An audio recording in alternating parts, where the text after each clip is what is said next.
মেহেরপুরে রমজান মাসের সংকটের মধ্যে পড়েছে শ্রমজীবীরা। রমজানের শুরু থেকেই জেলার শ্রমবাজারে মন্দা, কাজ নেই অধিকাংশ শ্রমিকের। তাই ঈদকে সামনে রেখে চিন্তিত শ্রমজীবী ও দিনমজুর। মেহেরপুর হোটেল বাজার থেকে শ্রমজীবীদের বিস্তারিত জানাতে যুক্ত হচ্ছেন মুজাহিদ আল মুন্না।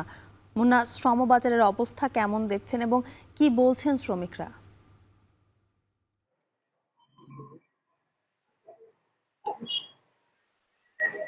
জুথিকা, আপনাকে প্রথমেই জানিয়ে রাখি, রমজানের শুরু থেকেই কিন্তু মেহেরপুরে শ্রম বাজার কিন্তু এক ধরনের মন্দা বিরাজ করছে। আমি যদি আজকের কথা বলি, আমি এখন দাঁড়িয়ে আছি মেহেরপুর হোটেল বাজার মোড়ে। এখানে কিন্তু ভোর থেকেই সদর উপজেলার বিভিন্ন এলাকা থেকে শ্রমিকরা জড়ো হয় এবং 8টা, সাড়ে 8টা, 9টা পর্যন্ত কিন্তু এখানে কিন্তু 300 থেকে 400 শ্রমিকের আনাগোনা আমরা লক্ষ্য করি। কিন্তু রমজানের শুরু থেকে কিন্তু এখানে গুটি কয়েক শ্রমিক কিন্তু আমরা দেখতে পাচ্ছি। আমি কয়েকজনের সাথে কথা বলেছি, তারা আমাকে জানিয়েছেন রমজানে কিন্তু তাদের কাজ ঠিক মতো পাচ্ছেন না। অনেকে এসে সারাদিন বসে থেকে ঘুরে যাচ্ছে, যার ফলে তারা কিন্তু অনেকেই রমজানের দিনে বাড়ি থেকে আসছে না।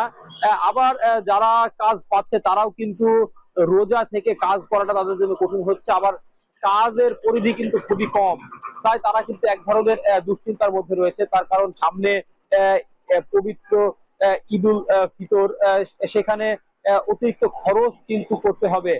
সেখানে কাজ না থাকাতে তাদের কিন্তু আয় রোজগার কমে যাচ্ছে, তাই তারা চিন্তিত। বিশেষ করে তাদের সন্তান, ছেলে মেয়েদের জন্য নতুন পোশাক সহ আরো আনুষঙ্গিক ঈদের যে খরচগুলো সেটা জোগাড় করা তাদের জন্য বেশ কঠিন হয়ে যাচ্ছে।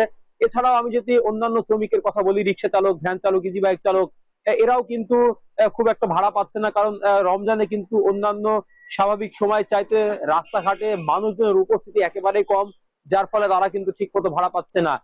তবে আরেকটি বিষয় আপনাকে জানিয়ে রাখি, যারা খাবার হোটেলে কাজ করে তারাও কিন্তু অধিকাংশ খাবার হোটেল রমজান উপলক্ষে বন্ধ থাকায় কিন্তু অনেকেই কর্মহীন হয়ে পড়েছে।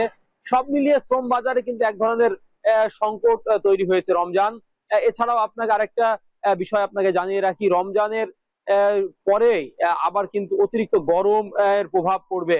অর্থাৎ অতিরিক্ত শীতের কারণে মেহেরপুরে কিন্তু অনেকেই কাজ করতে পারে না। আবার গরমের সময় কিন্তু সর্বোচ্চ তাপমাত্রা বিরাজ করে এই অঞ্চলে, যার ফলে আগামী তারা কিন্তু এক ধরনের সংকটের মধ্যে দিয়ে যাচ্ছে বলতে পারেন। আমি কয়েকজন শ্রমিকের সাথে কথা বলেছি, তারা আমাকে জানিয়েছেন যে আর কয়েকদিন পরেই কিন্তু ঈদ, এবং ঈদকে আরো রঙিন করতে যে পরিমাণ আয় রোজগার তাদের দরকার তারা কিন্তু সেটা করতে পারছে না, যার ফলে তারা কিন্তু চিন্তা এবং সংকটের মধ্যে দিয়ে দিন পার করছে। যুথিকা, এই ছিল মেহেরপুরের শ্রম বাজারের সর্বশেষ পরিস্থিতি।